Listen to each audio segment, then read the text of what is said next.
Hello दोस्तों, नमस्कार। मैं अनूप मिश्रा आप सभी के सामने एनसीईआरटी का नया वीडियो लेकर उपस्थित हुआ हूं। एनसीईआरटी क्लास 9 ज्योग्राफी का चैप्टर 4, जिस चैप्टर का नाम है जलवायु। जलवायु इसका पार्ट 4 है ये। आज हम इसको पढ़ेंगे। और इसके पहले मैंने 3 वीडियो अपलोड किया है, तो इसमें जो हमें आज पढ़ना है वो है वर्षा एवं उसके प्रकार। हमें क्या पढ़ना है दोस्तों? वर्षा एवं उसके प्रकार।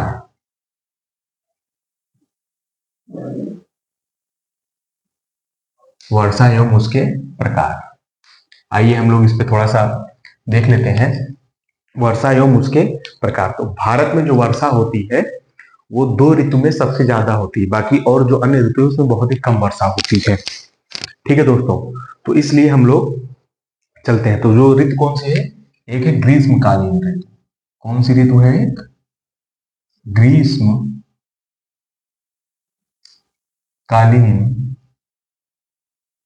ऋतु। और दूसरी ऋतु है शीतकालीन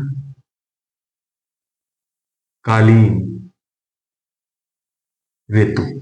जो ग्रीष्मकालीन ऋतु है इससे जो वर्षा होती है वो होती है दक्षिण पश्चिम मानसून से। किससे होती है? दक्षिण पश्चिम मानसून से। और दक्षिण पश्चिम मानसून की भारत में 2 शाखाएं हैं। एक शाखा का नाम है अरब सागर की शाखा। दूसरी है बंगाल के खाड़ी की शाखा। बंगाल के खाड़ी की शाखा। और शीतकालीन में जो वर्षा होती है वो 2 तरीके से होती है। एक उत्तर पूर्वी मानसून। ठीक है दोस्तों, जो शीतकाल में वर्षा होती है वो एक उत्तर पूर्वी मानसून और दूसरा होती है आपकी लौटनी मानसून। एक होती है उत्तर पूर्वी मानसून से, दूसरा लौटती मानसून से। तो हमें इसमें यही पढ़ना है। तो भारत में क्या है? वर्षा एवं उसके प्रकार। भारत में वर्षा एवं उसके प्रकार पढ़ने से पहले कुछ चीजें हम इन ऋतुओं के बारे में जान लेते हैं, तो उसके बाद हम चलते हैं। जैसे कि मौसम हमने पहले भी पढ़ा था, लेकिन एक बार और बता दे रहे हैं। जो मौसम है ये एक अरबी शब्द है। क्या है? अरबी शब्द। अरबी शब्द मौसिम। अरबी शब्द मौसिम से क्या बना है? मौसम। और इस अरबी शब्द मौसिम का जो अर्थ होता है वो अर्थ होता है ऋतु। क्या होता है दोस्तों? ऋतु। तो हमें देखना है भारत में ऋतुएं कितनी प्रकार की हैं। उनमें से 2 ऋतु है। एक ऋतु ग्रीष्मकालीन, दूसरी ऋतु है शीतकालीन। तो हम थोड़ा सा ऋतुओं पर चर्चा कर लेते हैं, उसके बाद इसको मैप के माध्यम से हम लोग दोस्तों पढ़ेंगे। ठीक है, ये हो गया। तो आइए, भारत में जो ऋतु पाई जाती है, भारत में 6 प्रकार की ऋतुएं पाई जाती हैं। भारत में 6 प्रकार की ऋतुएं पाई जाती हैं, जिन्हें हम हेमंत, शिशिर, वसंत, ग्रीष्म, शीत और वर्षा के नाम से जानते हैं। तो ये भारत में 6 प्रकार की ऋतुएं पाई जाती हैं। लेकिन वैज्ञानिक और भौगोलिक खोजों के आधार पर भारत में सिर्फ 4 प्रकार की ऋतुओं की मान्यता है। ये तो पौराणिक हो गया, या प्राचीन काल में जो चले आए वो हो गए। लेकिन वर्तमान में क्या दोस्तों? वर्तमान में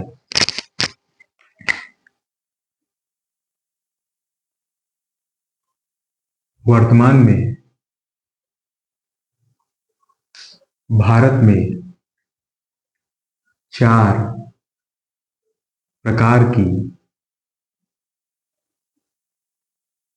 ऋतुएं पाई जाती हैं। जैसे पहला है ग्रीष्म, दूसरा है शीत, तीसरा है वर्षा, चौथा है लौटता मानसून एनसीईआरटी के हिसाब से। ठीक है, तो इसमें से जो शीत ऋतु में वर्षा होती है और जो ग्रीष्म ऋतु, यानी जो ग्रीष्म ऋतु में और जो शीत ऋतु में वर्षा होती है, इनमें सबसे ज्यादा वर्षा होती है। इसमें और इसमें बहुत कम मात्रा में वर्षा होती है, ना के बराबर, परसेंटेज में 2-4, तो इसको काउंट नहीं करते। तो ग्रीष्म ऋतु यहां लिखा है, जो ग्रीष्म ऋतु, और जो शीत ऋतु जो यहां लिखा है, तो ग्रीष्म ऋतु में किस मानसून से? दक्षिण पश्चिम मानसून से। किन शाखाओं से? अरब सागर की शाखा और बंगाल की खाड़ी की शाखा से जो बारिश होती है, हमें उसे पढ़ना है। शीत ऋतु में उत्तर पूर्वी मानसून से जो बारिश होती है उसे पढ़ना है, और शीत ऋतु में जो लौटते मानसून से वर्षा होती है हमको उसको पढ़ना है। तो इसलिए इन दोनों की हम चर्चा नहीं करेंगे। ग्रीष्म ऋतु में कैसे वर्षा होती है, शीत ऋतु में उसकी चर्चा करेंगे। ठीक है दोस्तों, आइए थोड़ा सा मैप बना लेते हैं समझने के लिए, तो थोड़ा हमारे लिए आसानी होगी। ठीक है दोस्तों, आइए थोड़ा सा भारत का मैप बनाने की कोशिश करते हैं।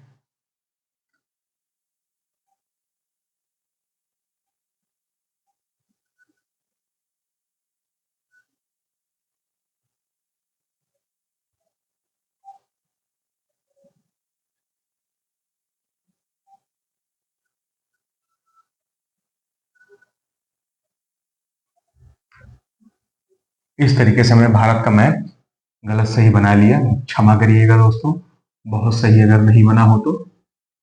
ठीक है, इस तरीके से हमने भारत का मैप बना लिया। इधर है आपका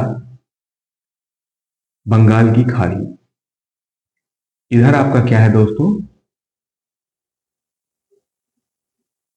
बंगाल की खाड़ी। इधर आपका है दोस्तों अरब सागर। इधर क्या है दोस्तों आपका? अरब सागर। यहां पे ये है अरावली पर्वत। क्या है? अरावली पर्वत। और इधर आपका है गिरि पर्वत।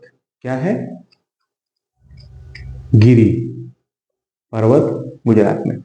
आइए हम देख लेते हैं वर्षा एवं उसके प्रकार किसके आधार पे? ऋतु के आधार पे। तो दो ऋतु है, ग्रीष्म ऋतु और एक शीत ऋतु। तो ग्रीष्म ऋतु में जो वर्षा होती है वो दक्षिण पश्चिम मानसून की वजह से होती है।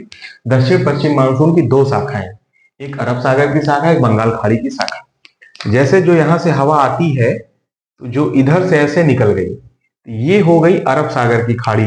मतलब ये तो दक्षिण पश्चिम मानसून है, क्योंकि जब आप ऐसे और ऐसे मैप बनाओगे, ये हो गया दक्षिण, ये हो गया पश्चिम, जब मानसून ऐसे आ रहा तो इस दोनों शाखा तो क्या हो गया? दक्षिण पश्चिम मानसून।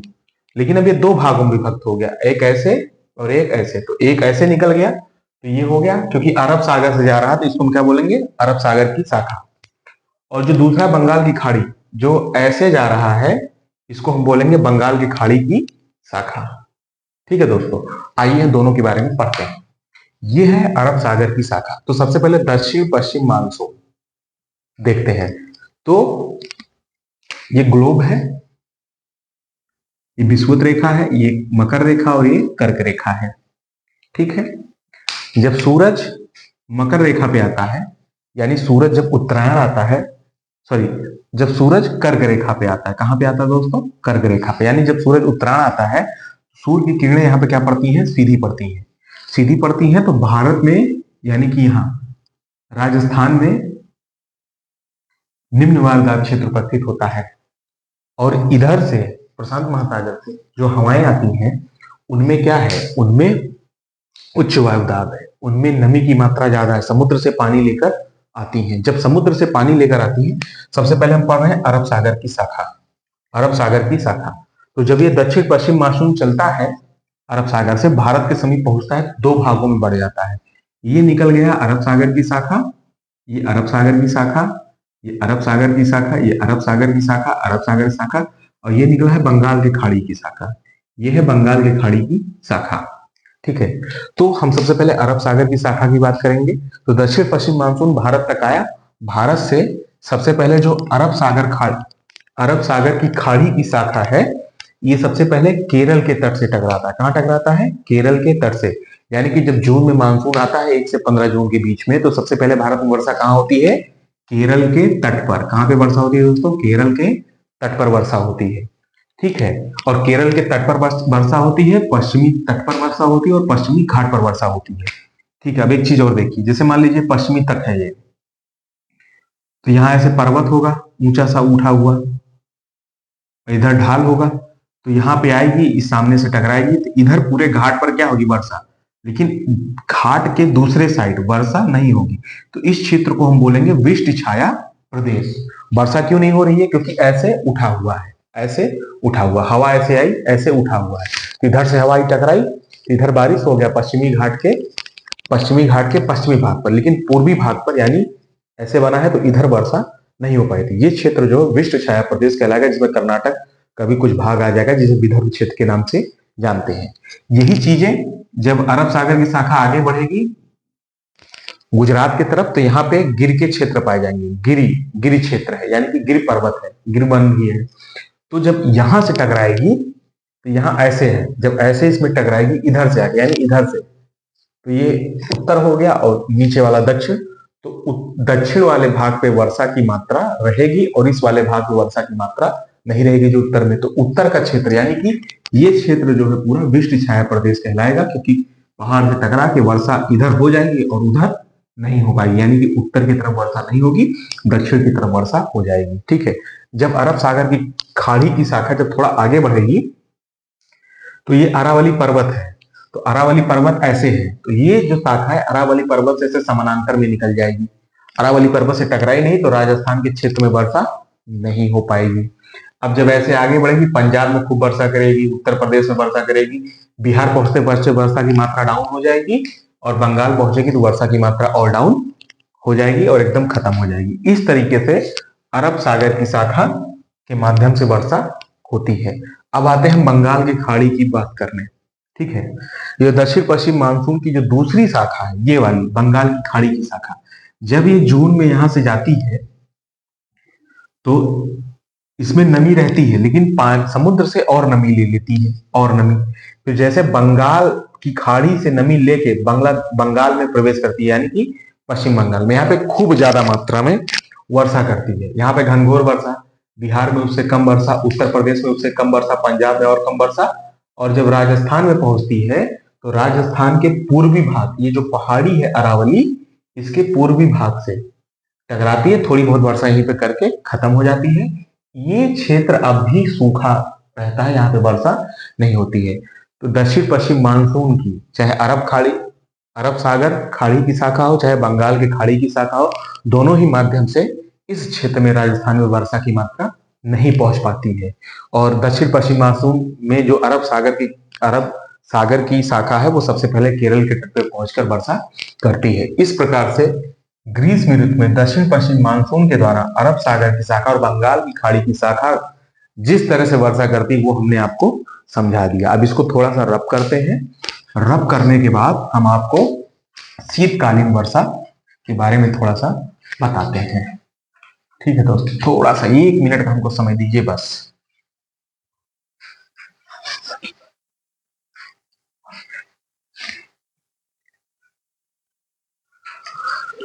ये देखिए, बन गया नक्शा। अब जैसे कि भूमध्य सागर इधर बना दिया, फिर काला सागर, भूमध्य सागर और काला सागर से पानी लेकर शीतकाल में उत्तर पूर्वी मानसून, यानी कि कोई ऐसे आ रहा है, ठीक है ना, उत्तर और पूरब की तरफ ऐसे, तो भूमध्य सागर से और काला सागर से उत्तर पूर्वी मानसून पानी लेकर भारत की तरफ बढ़ती, बीच बीच में वर्षा करती है। और उसकी 2 धाराएं, वो भारत में पहुंचती है तो उसकी 2 धाराएं बनती है। कितनी धाराएं बनती है दोस्तों? 2 धाराएं। एक ऐसे भारत के ऊपर से निकल जाती है और एक ऐसे भारत से गुजरती है। ठीक है। जो ऊपर से निकल जाती है उसे जेट स्ट्रीम या जेट धारा बोलते हैं। जेट धारा वो ऊपर से भारत के निकल जाती, भारत में नहीं आती। लेकिन जो दूसरी धारा भारत में आती है, इसी को हम बोलते हैं उत्तर पश्चिम, सॉरी उत्तर पूर्व मानसून। इसके माध्यम से हिमालय के गिरिपात प्रदेशों से टकराकर घनघोर वर्षा करती है और हिमपात भी करती है, क्योंकि ठंड के मौसम में आती है ये पश्चिमी विक्षोभ के कारण, या इसको पश्चिमी विक्षोभ भी कहते हैं। जब ये पंजाब में घुसेगी, उत्तर प्रदेश में थोड़ा कम वर्षा, बिहार में थोड़ा और कम वर्षा, बंगाल में थोड़ा सा और कम वर्षा करती है। इस तरीके मतलब नमी की मात्रा घटती जाएगी, वर्षा की मात्रा घटती जाएगी। तो इस प्रकार उत्तर पश्चिम मानसून भारत में आता है, जिसके कारण ठंडी में वर्षा भारत में होती है। यानी नवंबर के बाद की जो वर्षा होगी वो शीतकालीन वर्षा कहलाएगी, और वो उत्तर पश्चिम मानसून या पश्चिमी विक्षोभ के कारण होगी दोस्तों। ठीक है, अब ये हो गया। अब दूसरा लौटता हुआ मानसून। जब ही मानसून लौटेगा यानी वापस जाएगा, तो जब बंगाल की खाड़ी में आएगा तो यहां से फिर से नमी सोख लेगा। क्योंकि देखो, वायु में जब नमी होगी तभी वर्षा होगी, वायु में नमी की मात्रा कम होगी तो वर्षा नहीं होगी। तो यहाँ पे जब वर्षा करते हुए आई तो यहाँ नमी खत्म हो गई, तो बंगाल की खाड़ी में आई। अब ये लौट लौट रही है, मानसून अपने घर जा रही है। तो यहां से क्या किया इसने, ढेर सारी नमी ली और लौटते हुए तमिलनाडु के तट से टकराती है। यानी कि लौटते हुए मानसून कहाँ वर्षा करते हैं, फरवरी में तमिलनाडु के तट पे। इस प्रकार यहाँ से टकराती है और यहाँ पे वर्षा करती है। इस तरीके से पूरा चैप्टर उत्तर पूर्वी मानसून, लौटता मानसून, ये चैप्टर पूरा खत्म हो गया। अब हम कल पांचवा चैप्टर, चौथा चैप्टर है, पांचवें चैप्टर का पहला वीडियो पढ़ेंगे। तो दोस्तों, ये चैप्टर आपको समझ में आया होगा, अच्छा लगा होगा। अगर अच्छा लगा हो तो अपने जान पहचान के, अपने मित्र, कोचिंग के, स्कूल के जो भी हो, उनसे को शेयर करिए, लाइक करिए, शेयर करिए, सब्सक्राइब करिए, कमेंट करिए। ये मेरा नहीं, आप लोगों का चैनल है। जो भी बच्चे जीएस पढ़ना चाहते हो, 9 से लेकर 12 तक का पूरा एनसीईआरटी, वो भी फ्री में, विथ कॉन्सेप्ट, विथ डिटेल। तो क्वेश्चन आंसर आपको याद करने की जरूरत नहीं पड़ेगी, सारी चीजें यहाँ पे समझ में आ जाएंगी। जो भी चीजें ना समझ में आए तो एक से अधिक बार आप चीजें देखें तो धीरे धीरे आपको समझ में आने लगेंगी। पढ़ते रहिए, मस्त रहिए, खुश रहिए, मुस्कुराते रहिए और आगे बढ़ते रहिए। अपने से बड़ों का सम्मान कीजिए, छोटों को प्यार दीजिए और अपने आप को इस तरह से निखारिए, अपने व्यक्तित्व को, कि महिलाएं आपके साथ सुरक्षित महसूस करें। ठीक है दोस्तों, नमस्कार, जय हिंद, जय भारत, राम राम।